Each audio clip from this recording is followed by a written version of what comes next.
Hey guys, I've been working on Dark Odin for a bit, and as it turns out, we now know that he has been buffed from the JP version.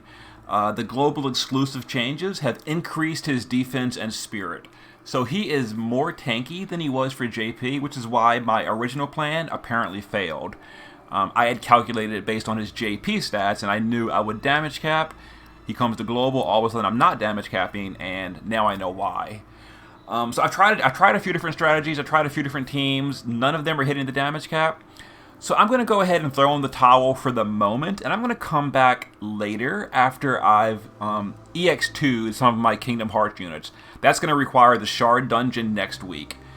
But for now, I'll upload my original plan, which would have damage capped, but it's not going to with this current setup.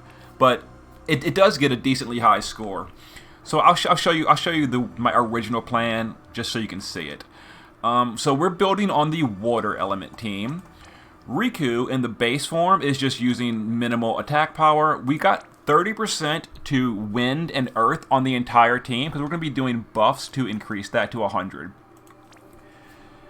In the shift form, Riku is doing his LB, where we're going to gear for human killer and LB damage. He's got maxed out human killer, maxed out LB damage, and 4,300 attacks. So he's pretty strong here.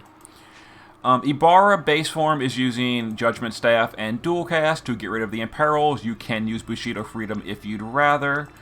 Shift form just got some magic and human killer, LB damage. We've got 4,400 magic, 130 LB, 250 killer. Tifa is on Titan for the stone resist buff. Other than that, shift form is geared for human killer and LB damage. We've got 3,700 attack, 275 human, 255 LB. Lucius base form is dual wielding. Other than that, not really important. Shift form is where his damage is going to come from. We're dual wielding with human killer, and we're just going to chain bolting strike on the kill turn. 300 human killer. And then Elena is providing the water imperil, as well as chaining bolting strike for us. And there's her gear. She got the leftovers, so she's only at 75 human killer. I really can't do much more than that. I ran out of killers. And then Yoshi is the passive provoke evasion tank. It's important to note that he does have death immunity. The boss does single target death. And he's on Tetra for wind resist buff. And shift form, same thing. Full evasion, full provoke, and some resistance. You only need 30 resist, but I kind of overdid it. Alright, so let's go. So I kind of deleted my notes from the first clear when it didn't work. I erased them and changed them, and I should have saved my original notes because I'm kind of doing this by memory. So I know Tifa's got a resist buff, and so does Yoshi on turn 1. So those are going to resist buff.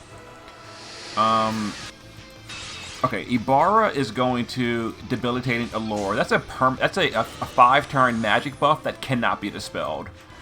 Elena is going to just dual wield Aqua Lux, and then we're going to dual wield AR with Lucius as well. Because we're not going to chain 100 on the kill turn, so that gets us the chain mission out of the way. Riku can just guard here.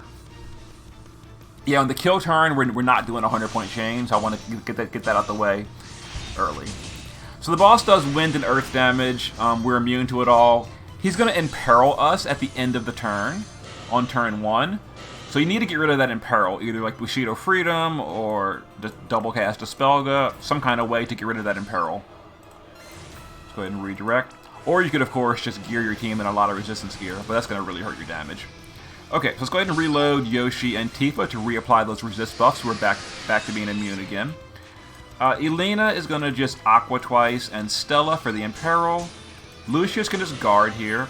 And we're going to have Riku do his LB. That LB is a 85% stat break, and it'll still be up on the kill turn. We're killing on turn 4. I'm not sure if I mentioned that.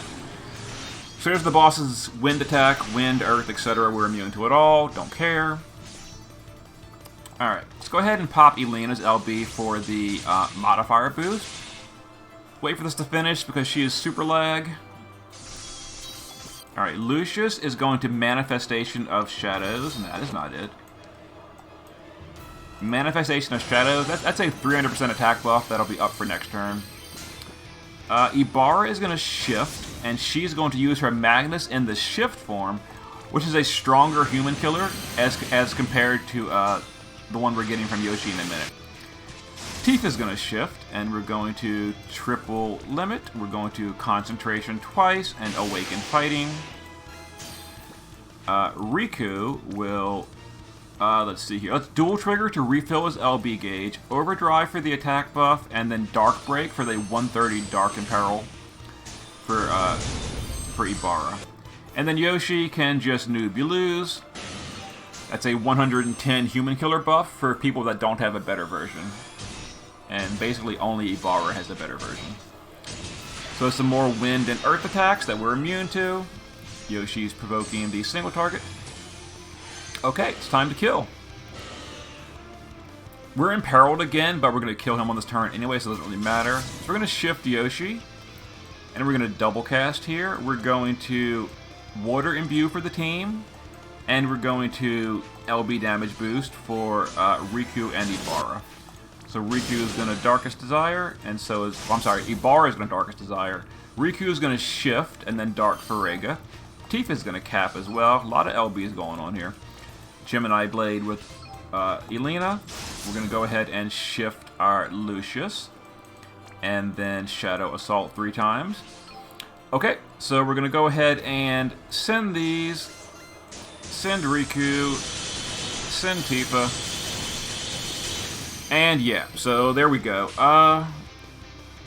That doesn't damage cap, but 1 point. That's actually lower than usual. Ooh.